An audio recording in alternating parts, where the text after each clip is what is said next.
বাচ্চা ঘরের খাবার খেতে চায় না, একবার এভাবে রঙিন রঙিন খাবার ওদের সামনে দিয়ে দেখুন, চেটেপুটে খেয়ে ফেলবে এক নিমেষে। আমরা আজ তৈরি করছি লাল পুরি ও পিঙ্ক তরকারি। লাল পুরি তৈরি করতে আমাদের লাগছে আটা, সুজি, তেল, সামান্য নুন ও চিনি আর কুড়োনো বিট। সবজি করতে লাগছে আলু, পোস্ত, সাদা তিল, লঙ্কা, পেঁয়াজ, রসুন।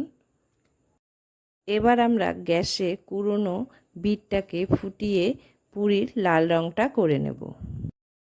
এবার একটি পাত্রে আটা, সুজি, অল্প পরিমাণে নুন ও চিনি ও তেল দিয়ে শুকনো অবস্থায় ভালো করে ময়ম দিয়ে নেব।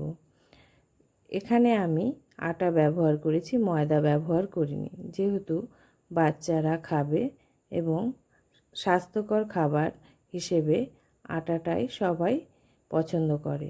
এবার জলের বদলে বিটের রসটি দিয়ে মেখে ডোটাকে ঢেকে রেখে দিব কিছুক্ষণের জন্য।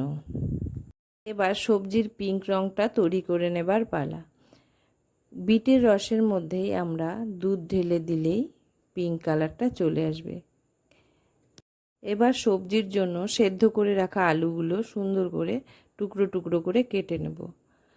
তারপর একটি কড়াইতে তেল গরম করে তাতে অল্প কালো জিরা ও কাঁচা লঙ্কা দিয়ে আলুগুলো ছেড়ে ভালো করে নুন হলুদ দিয়ে নাড়াচাড়া করতে থাকব। এবার অল্প পরিমাণে জল দিয়ে আবার একটু নাড়াচাড়া করে ঢেকে দেব। এবার ঢাকনা খুলে তাতে তিল বাটা, পোস্ত বাটা, আদা রসুন পেস্ট একসাথে দিয়ে আমরা ভালো করে নাড়াচাড়া করে শেষে যে পিঙ্ক কালারটা তৈরি করে রেখেছিলাম তা ঢেলে দেব।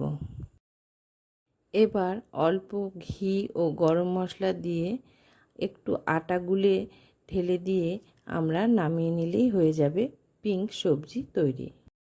আমি এখানে কালার তৈরি করতে বিটের রস ও দুধ ব্যবহার করেছি, দুটোই বাচ্চাদের পক্ষে খুবই উপকার, তাই এখানে কালার নিয়ে কোনো ভয় পেতে হবে না। এবার আমরা লাল লুচিগুলো ধীরে ধীরে লেচি কেটে তৈরি করে নেব।